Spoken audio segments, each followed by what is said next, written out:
So hey guys, welcome back to my channel. Today I'm going to attempt to cook another meal that I've not cooked before. I'm taking risks for moving forward. I'm going to try and make a spanakopita. It's Greek, it's like this pastry thing with like spinach and feta.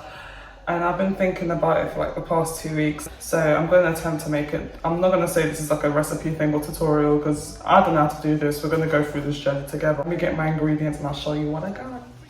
Okay, so this is all the ingredients I have. We got some onions because the recipe I looked at said it needed onions. Some spinach which will be washed. Got 2 eggs. One is like for egg wash, the other one's to make the mixture. So we got some feta cheese. We got puff pastry. We got farfalle pastry anyway. So I got some seasoning because obviously feta and spinach isn't going to be enough. Some chili flake, garlic powder, mixed herbs. So yeah, now we can get ready to cook. Alright, so the first thing I'm going to do is put the veg in. So I'm going to put some onions in there. Yeah, I think that much spinach will do. Now we're going to defrost it, and then obviously you have to make sure there's no water in it because obviously the water may ruin the pastry.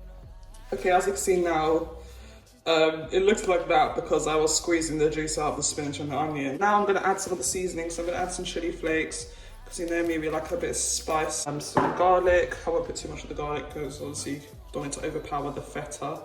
Put like a little bit. Lastly, some mixed herbs. So we're going to stir that first, obviously to make sure that it marinates and all. That is stirred. I guess we can add the feta. How much to put in, but obviously luckily feta's crumbly, so it's like you just crumble it in, I guess, isn't it?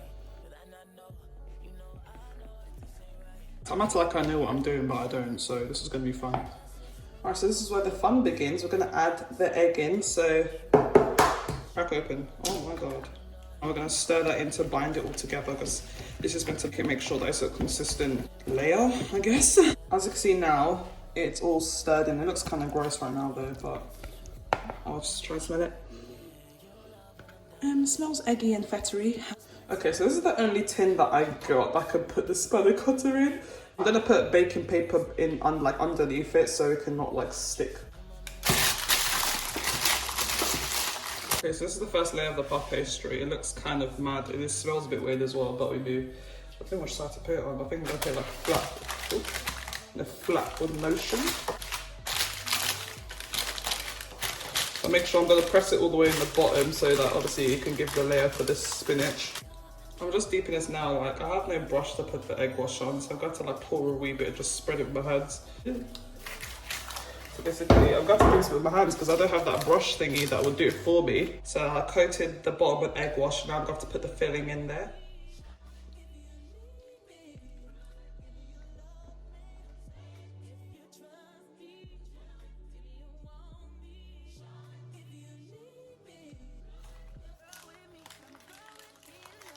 I'm scared.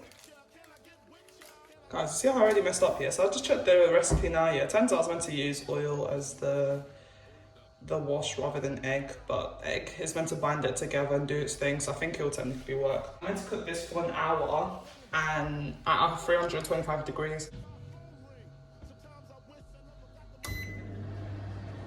Okay, quite excited because look at the colour of it. So I'm going to cut a slice to see what it looks inside. Oh, do you hear that? Oh, look at that. Wow, I actually cooked a spanakopita. Okay, I just cut open into the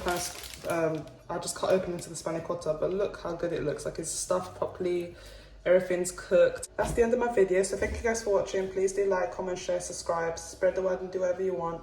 More videos will be coming soon, as I always say. So thank you guys for watching and bye.